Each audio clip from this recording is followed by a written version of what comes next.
चलिए स्टार्ट करते हैं आज की क्लास। आज की क्लास में हम देखेंगे फिनेंशियल स्टेटमेंट ऑफ कंपनीज से रिलेटेड एमसीक्यूज, जो कि कॉमर्स के स्टूडेंट के लिए बहुत ही महत्वपूर्ण है। उसके साथ साथ उन बच्चों के लिए बहुत ही इंपॉर्टेंट होने वाला है जो बीकॉम एंट्रेंस का प्रिपरेशन कर रहे हैं।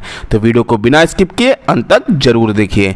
चलिए देखते हैं क्वेश्चन नंबर 1।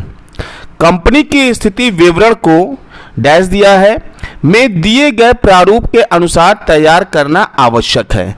मतलब इस खाली जगह में क्या भरा जाएगा।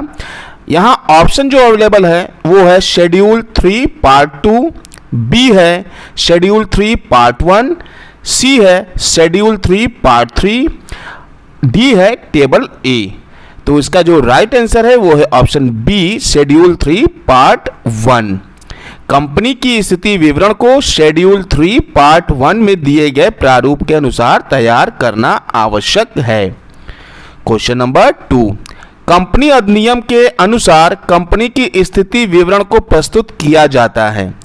ऑप्शन ए है क्षैतिज प्रारूप में हॉरिजॉन्टल फॉर्म, बी है शीर्ष प्रारूप में वर्टिकल फॉर्म, सी है क्षैतिज या शीर्ष प्रारूप में आइदर हॉरिजॉन्टल और वर्टिकल फॉर्म, और डी है उपरोक्त में से कोई नहीं, neither of the above.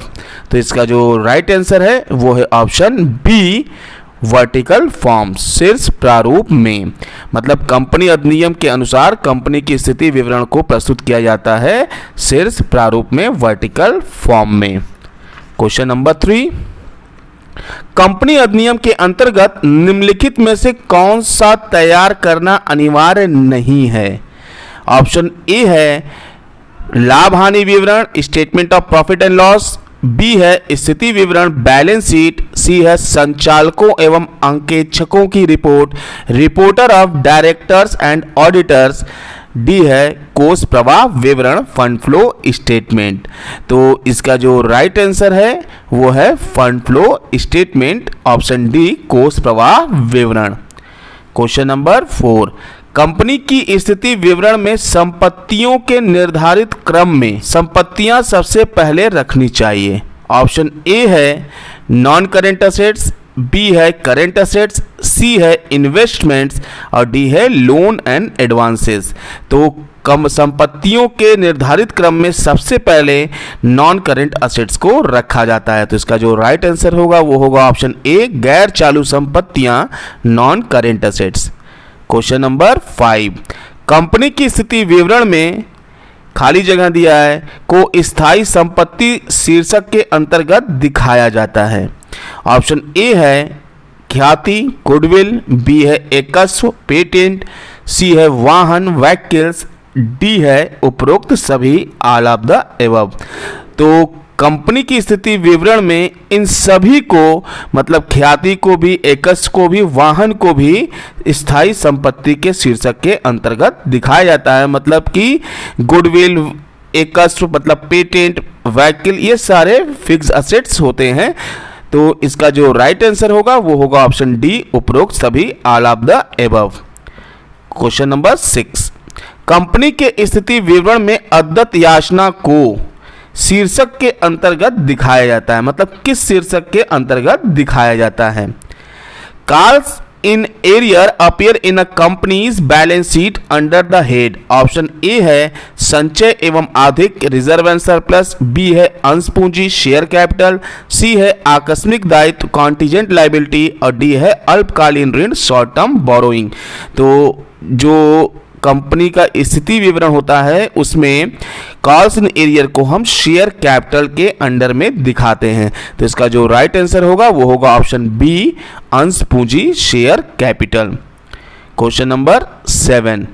Company की स्थिति विवरण में अग्रिम याचना को शीर्षक के अंतर्गत दिखाया जाता है। मतलब किस शीर्षक के अंतर्गत दिखाते हैं हम कॉल इन एडवांस को। Call in advance appear in a companies balance sheet under the head. Option A है अंश पूंजी शेयर कैपिटल, बी है चालू दायित्व करेंट लायबिलिटी, सी है दीर्घकालीन ऋण लॉन्ग टर्म बोरोइंग, और डी है संचय एवं अधिक रिजर्व एंड सरप्लस। तो इसका जो राइट आंसर है वो है ऑप्शन बी चालू दायित्व करेंट लायबिलिटी। मतलब जो कॉल इन एडवांस होता है उसको हम करेंट लायबिलिटी के अंडर में दिखाते हैं। Question number 8। कंपनी के स्थिति विवरण में अल्पकालीन ऋण को शीर्षक के अंतर्गत दिखाया जाता है, मतलब किस शीर्षक के अंतर्गत हम दिखाते हैं। Short term loan appear in a companies balance sheet under the head, option A है करंट असेट्स, बी है करंट लायबिलिटीज, सी है नॉन करंट लायबिलिटी और डी है नॉन करंट असेट। तो इसका जो राइट आंसर है ऑप्शन बी, चालू दायित्व current liabilities. Question number 9, company की स्थिति विवरण में बैंक में सावधि जमा को शीर्षक के अंतर्गत दिखाया जाता है। तो सावधि जमा मतलब फिक्स डिपॉजिट को हम लोग किस शीर्षक के अंतर्गत दिखाते हैं कंपनी के बैलेंस शीट में। ऑप्शन ए है चालू संपत्तियां करंट असेट्स, बी है चालू दायित्व करंट लायबिलिटीज, सी है दीर्घकालीन आयोजन लॉन्ग टर्म प्रोविजंस, डी है दीर्घकालीन ऋण लॉन्ग टर्म बोरोइंग। तो इसका जो राइट आंसर है वो है ऑप्शन ए, चालू संपत्तियां current assets. Question number 10, company के स्थिति विवरण में ख्याति को शीर्षक के अंतर्गत दिखाया जाता है, मतलब जो गुडविल होती है उसको हम किस शीर्षक के अंतर्गत दिखाते हैं बैलेंस शीट बनाते समय। Goodwill appear in a companies balance sheet under the head, option A है अपलेखित न की गई संपत्तियां, बी है गैर चालू विनियोग नॉन करंट इन्वेस्टमेंट, सी है अमूर्त संपत्तियां इंटेंजिबल एसेट्स और डी है मूर्त संपत्तियां टेंजिबल एसेट्स। तो गुडविल होता है इंटेंजिबल एसेट, तो इसका जो राइट आंसर होगा वो होगा ऑप्शन सी, इंटेंजिबल एसेट्स अमूर्त संपत्तियां। अभी के लिए बस इतना ही, मिलते हैं नेक्स्ट वीडियो में। अगर वीडियो पसंद आया हो तो इसको लाइक और शेयर करना ना भूलिए। अगर आपने अभी तक हमारे चैनल को सब्सक्राइब नहीं किया है तो सब्सक्राइब कीजिए, साथ में बेल आइकन को जरूर दबाइए ताकि लेटेस्ट अपडेट आपको मिलता रहे। धन्यवाद, आपका समय शुभ हो।